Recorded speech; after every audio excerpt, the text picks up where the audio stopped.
అంటే చాలా ఇష్టపూర్వకంగా చేస్తున్నారు కాబట్టి మీ అందరినీ అభినందిస్తూ ఈ కార్యక్రమానికి వెన్నంటే ఉండి ఈ కార్యక్రమాన్ని నడిపించడానికి ముఖ్య కారకురాలైనటువంటి నా సోదరి, నా ఫ్రెండ్ వాణి గారికి ఎంత చప్పట్లు కొట్టినా తక్కువనే.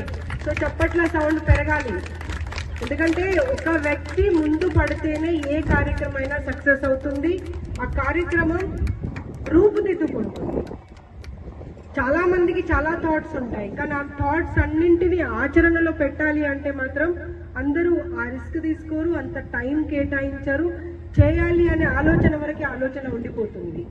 కానీ అలా కాదు మా వాణి 24/7 మా వేనన్న కన్నా కూడా బిజీ. మా వేనన్న అంత బిజినెస్ చేస్తూ కూడా మా వేనన్న ఫోన్ మోగదు, మా వేనన్న టెన్షన్ లో ఉంటారు, కానీ మా వాణి మట్టుకు ఎప్పుడు పరిగెడతానే ఉంటది. మేము ఇంట్లో కూర్చున్నప్పుడు కూడా అదే జోకులు వేసుకుంటూ ఉంటాం, అన్న నీకన్నా ఎక్కువ వాణినే బిజీనే అని చెప్పి. సో ఈ రకంగా మన సంస్కృతిని, సాంప్రదాయాన్ని మనం కాపాడుకుందాం అనేటువంటి మాట చెప్పుకుంటూ, ఇందాక పెద్ద ఆయన తన పేరు ఏమన్నారు, సురేష్ గారు ఒక మాట చెప్పారు, ధోతి కట్టుకొని వెళ్తుంటే చాలా చిన్న చూపు చూస్తున్నారు, తక్కువ అంచనా వేస్తున్నారు. దీనిపైన ఒక మాట ఖచ్చితంగా చెప్పాల్సిన అవసరం ఉంది. ఇవాళ భారతదేశంలో చీర కట్టుకొని లేదా చుడిదార్ వేసుకొని వెళ్తూ ఉంటే వీళ్ళకి చదువు రాదు, లేకపోతే పాత చింతకాయ పచ్చళ్ళు అనేటువంటి సాంప్రదాయం నిజంగా మొదలవుతా ఉన్నది.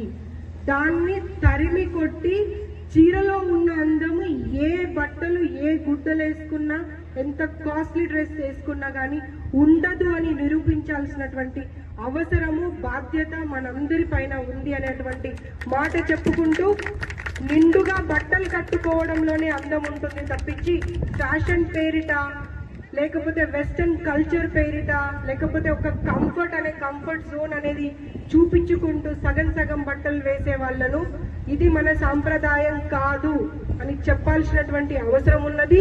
అండ్ ఎంత సింపుల్ గా ఉంటామో, సింప్లిసిటీ ఎంత ఎక్కువ ఉంటుందో ఆ వ్యక్తి నిజంగా ఆదర్శప్రాయంగా ఉంటారనేటువంటి మాటను మనం ప్రతి ఒక్కరం గుర్తుపెట్టుకోవాల్సినటువంటి అవసరం ఉన్నది.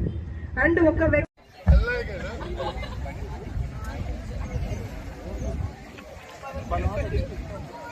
ఎక్కడ ఉంటారు?